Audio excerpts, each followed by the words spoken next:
അങ്ങനെ ഒരിക്കൽ കൂടി ഞാൻ കാസർഗോഡേക്ക് വരുന്നുണ്ട്. ഞാൻ ഭയങ്കര സന്തോഷത്തിലാണ്. ഇപ്രാവശ്യം നന്ദുവ തന്നെ റെയിൽവേ സ്റ്റേഷനിലേക്ക് ഉണ്ടാക്കിയത്. അച്ഛനും ഉണ്ട്. അങ്ങനെ ട്രെയിൻ യാത്ര ഇഷ്ടമുള്ളതുകൊണ്ട് ഞാനും അച്ഛനും പരപ്പനങ്ങാട് നിന്ന് തൃശ്ശൂരിലല്ല പയ്യന്നൂരിലേക്ക് ട്രെയിനിൽ കയറിയിട്ടിരുന്നു.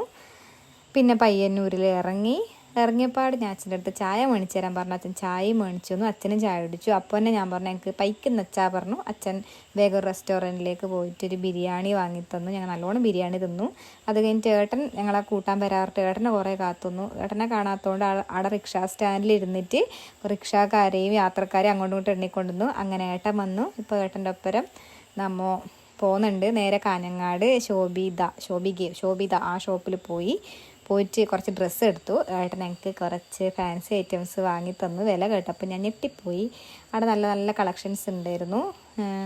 ഡ്രസ്സ് വാങ്ങിച്ചു. പിന്നെ അവിടെ കണ്ടിട്ടാകുമ്പോൾ എല്ലാം എടുത്തിട്ട് വരാൻ തോന്നി. പക്ഷേ